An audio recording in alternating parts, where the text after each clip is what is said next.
I've known Robin now 25 years. Yeah, just about 25 years. And I was an Ince manager at a big student union, and Robin was a new comic.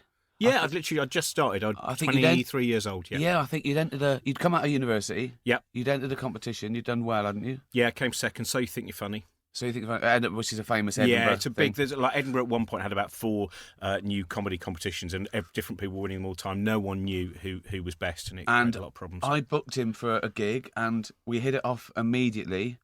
I don't know what we bonded over then. I think it was mainly being two childish people who loved comedy.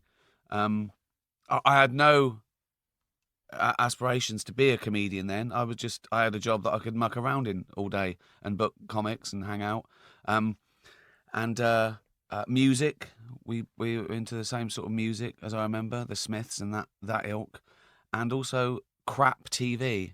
Well, I was thinking... D-list celebrity fascinated us, didn't it? The first game we used to play, in the UK, it was called Celebrity Squares. Of course, in the US, it was Hollywood Squares. Yes.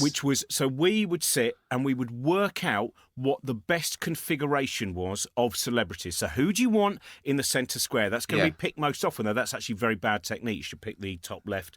You should pick one of the corner squares. Yeah. Foolish, by the way, if you've been playing Hollywood Squares at home. And even that we did ironically, because, of course, there was something about wiggling a tooth about bad TV and bad comics, and so we bonded over that. And then I didn't try and be a comedian until, like, I don't know, 6-7 years later, and I sort of fell into that. So I want to talk about your early days then. So you'd come out of university, where you studied something, I assume, arty. Yeah, I did English and drama. English and that drama. was it. With no intention to do English and drama, I imagine.